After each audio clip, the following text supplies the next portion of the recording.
இன்றே டவுன்லோட் செய்து உங்கள் ஃபேவரட் ஷோக்களை என்ஜாய் பண்ணுங்க. இந்த கேஸ்ல சண்முகம் நானே வாதாடுறேன்னு சொன்னப்ப எனக்கு நம்பிக்கை இல்லை. ஆனா நம்ம வக்கீலை கைவிட்டதுக்கு அப்புறம் எனக்கு வேற நம்பிக்கை இல்லை. கொஞ்சம் கூட நம்பிக்கையே இல்லாம தான் சண்முகம் வாதாடணும்னு நான் கோர்ட்ல சொன்னேன்.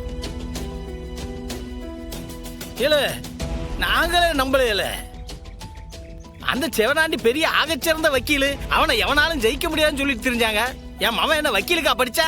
இல்லையே. அவன் எங்க சொதப்பி வைக்க போறானோ நாங்களே கவலைப்பட்டு தான் இருந்தோம். இதுல நீ என்ன ஆச்சரியப்படுறதுக்கு இருக்கு? ஆனா எனக்கு நம்பிக்கை இருந்துச்சுன்னு சண்முகத்துக்கு துணையா என் மதனி நிக்கா. நிச்சயம் அவனை மதனி கைவிட மாட்டான்னு நான் நம்பினேன். ஆமாத்தா. ஆனா எனக்கு தான் நம்பிக்கையே இல்லை. ஆனா அதே நேரம் ரத்னா மேடம் என்கிட்ட எங்களுக்காக எங்க அண்ணன் என்ன வேணாலும் செய்வார்னு சொல்லிட்டே இருந்தாங்க. இப்ப அதான் உண்மைன்னு நிரூபணம் ஆயிடுச்சு. இல்லை, ஒரு கட்டத்தில் இந்த கேஸ் என்னால் நடத்த முடியுமான்னு எனக்கே சந்தேகம் வந்து போச்சு.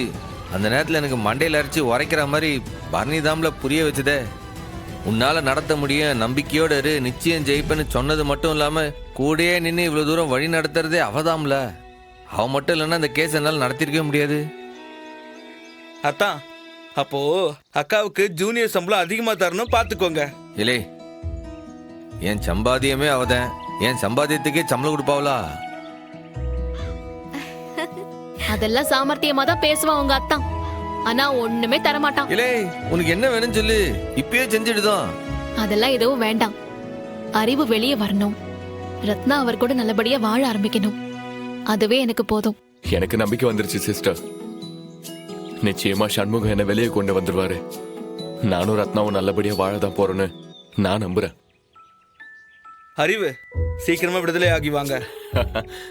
ரெண்டு மாப்பிளையும் பக்கத்துல பக்கத்துல வீடு எடுத்து சந்தோஷமா வாழலாம்.